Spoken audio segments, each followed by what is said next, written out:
গাড়িতে ঘুমাই, গাড়িতে খাই, কোনো তেল পাই না। ইনকাম পোস্ট এবার খুবই খারাপ। মালিকরা যাই অল্প টুকটাক পায়, কিন্তু আমাদের ড্রাইভার স্টাফদের অবস্থা খুবই খারাপ। কোনো রকমে পেটে বাতে আছে আর কি। পেট সিরিয়াল, তেলের খুবই সমস্যা। তেল পাচ্ছেন আপনারা? তেল যে রাতের 2টা-3টা বাজে সিরিয়াল ধরে 50 টাকা করে তেল দেয়, এর বেশি তেল দেয় না।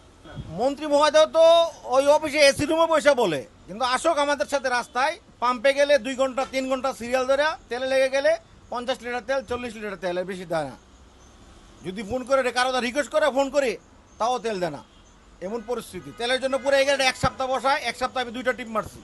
আর দুই টিপে আমরা ড্রাইভার স্টাফে বেতন পাইছি 2000 টাকা, কিন্তু 1 সপ্তাহ খাইতে লাগে কত, এটা তো আর কেউ চিন্তা করে না। তো ওনারা বসে বসে তেল অ্যাভেলেবেল আছে, কই আমরা তো তেল পাচ্ছি না। অ্যাকচুয়ালি সমস্যার সম্মুখীন কি, রাস্তাঘাট মোটামুটি ক্লিয়ারে আছে, কিন্তু যাত্রী নাই। একদিক থেকে কিছু যাত্রী পাই হয়তো, কিন্তু ফিরতি রোডে পুরাই খালি। তারপরে না, যাওয়ার সময় পুরো গাড়ি এখনো পর্যন্ত প্যাকেট হয় নাই, কিছু সিট 4-5টা খালি থাকে, কিন্তু আসার সময় পুরো খালি আসতে হয়। আবার যেমন ভাড়ার বৃদ্ধির ব্যাপারে 10 টাকা 20 টাকা ভাড়া বেশি চাইলে যাত্রী উল্টাপাল্টা করে, আবার প্রশাসনও বলে ভাড়া বাড়াই নেওয়া যাবে না। মানে আমাদের অবস্থা খুবই খারাপ বস। ঠিক না, ঘটনা হচ্ছে আমার গাড়িটা এখান থেকে নরসিংদী যাইতে 4000 টাকার তেল পুরে, কিন্তু আসতে লাগে পুরাই খালি। কিন্তু আমার গাড়িতে সিট 45টা, নরসিংদী গেলে আমার ভাড়া আসে 5-6 হাজার টাকা।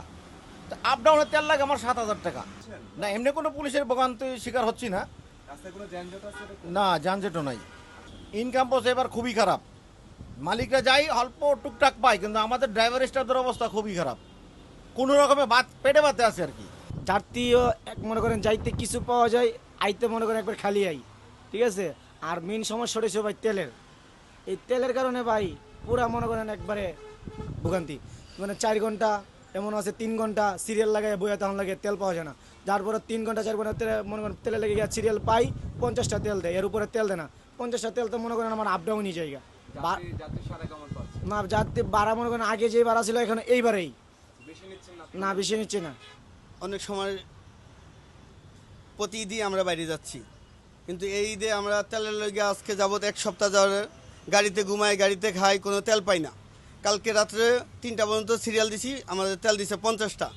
আজকে গাড়ির লঙে পাঠামু, তেলের লেগে গাড়ি এই এক সিঙ্গেল আইসি অন জায়গা গাড়ি সাইড করতে বাধ্য, তেল নাই, কোম্পানিও পাঠাইতে পারতেছে না। তো আমরা আশা থাকি একটা ঈদ আইব, চা নাইব, আমরা 2টা টাকা কামামু, কিন্তু এর কোনো ইয়েই নেই, ওই নেই, তেল নেই। আমরা কীভাবে রংপুর যাইলে আমার আপনার 220টা তেল লাগবো, আমি তেল পাইছি 50টা, আমি কীভাবে লঙে যাবো? আর আমরা ঢাকা শহর যাত্রী যায় চললা, আমরা ঢাকা শহর কুত্তার মতন ভরে রয়েছি, আমরা ইচ্ছান করবো কীভাবে?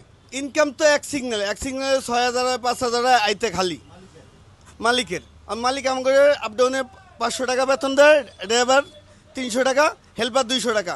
আপ ডাউনে 400 টাকা আমি পাই, হ্যাঁ 600 টাকা পাই। 600 টাকা রাত্রে খাইতে চলে যায়, তাহলে আমাকে গাড়ি না চালানি এনাফ।